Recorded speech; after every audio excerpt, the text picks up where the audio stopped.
Why, hello everyone! Welcome to Kalyn'S Advice Corner, where I take your problems and give you solutions. Well, let's get right into it.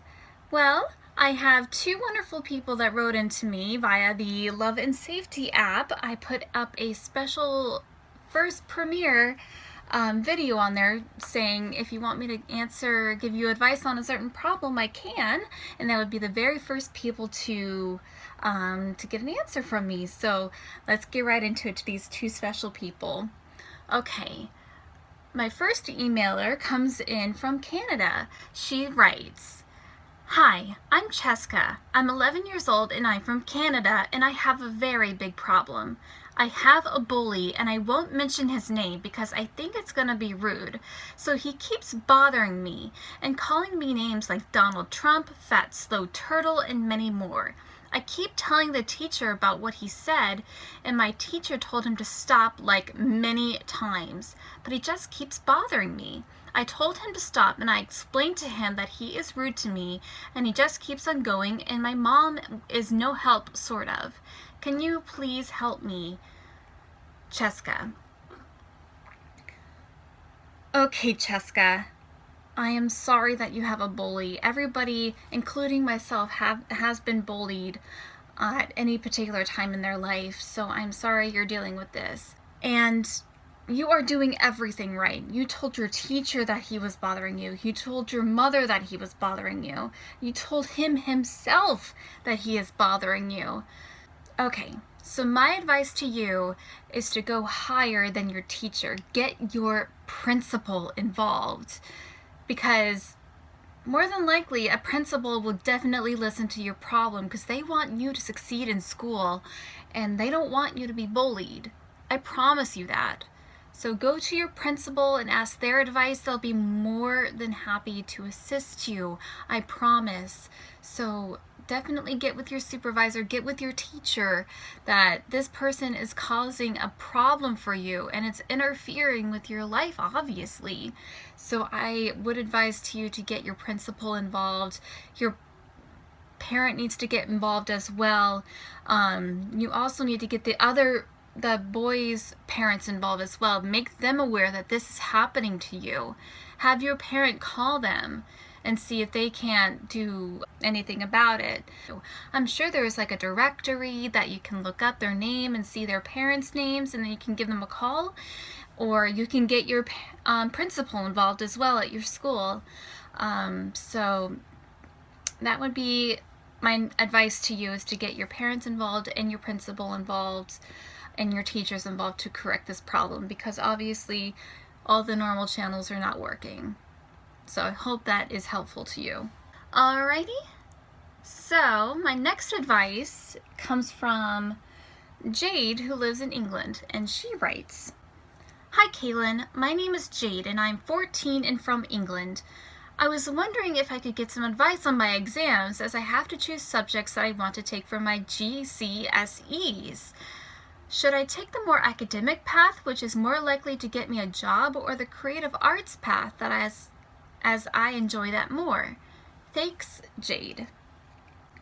Well, Jade, that is very thoughtful of you to start thinking about your future. So I had to consult one of my English friends about the GCSEs. So basically, for American folks, the GESEs, from what I understand, GCSEs, I'm sorry, is basically like the SOLs, or standardized state mandized tests, like the bare minimum that you should know from this grade is what is in this test. So they're like the SOLs, or probably like the SATs of freshmen in high school. So that's probably an equivalent for all the American folks out there. So my advice to you is, just because you take the more academic path, as I know the job market in England is not very good at this moment because of Brexit, so more academic path does not guarantee you a job, but it's more likely that you will get a job if you take the more academic path than you would with an arts degree or like a more artsy path. So in order to keep your heart happy as well as financially happy, I suggest like maybe a balance of like 60% academic stuff and then 40% of what you enjoy to do. Because when I went to college, I got a bachelor's degree in theater and a minor in film. And then I got a certificate in arts management, which is basically office work for nonprofit organizations, not necessarily theater itself. And then what I do now for a living is that I work for an insurance company. So I am not using my theater degree whatsoever. But on the other side of the spectrum, my hobby, voice acting, definitely uses that theater degree. So I do advise you to choose subjects, even on the academic side, that you would like and like you enjoy learning. Like if you do enjoy like geometry or geology or astronomy or any sort of math that you like, any sort of science that you like, if you like English, literature, anything like that, I do advise you to choose subjects that interest you. Because if the interest isn't there, you're not going to learn anything and you are not going to enjoy it whatsoever. Please choose subjects that A, you enjoy learning about, B, has a real life practical use, and C, something that could tie into your hobby. So, for example, maybe you enjoy art, you enjoy drawing, you enjoy making like anime or any sort of cartoon. So with that sort of background, I suggest that you take science classes like biology, because biology is like the entire makeup of your body, and then there's anatomy, like learning how to draw arms and fingers and hands and faces and facial features. That could tie into what you want to do. It can help with your drawing skills. Or if you like more on the math side, like geometry, maybe you can go into architecture and just draw buildings and make beautiful architecture. Maybe study architecture from history. So that is also an option for you that you can do as well. Yeah, again, just because you take the more academic path doesn't guarantee you a more secure future, if that makes any sense. So probably a balance of 60% actual real life world can be used, and then to make your heart happy, 40% what you enjoy doing even in your free time. I hope it works out for the best.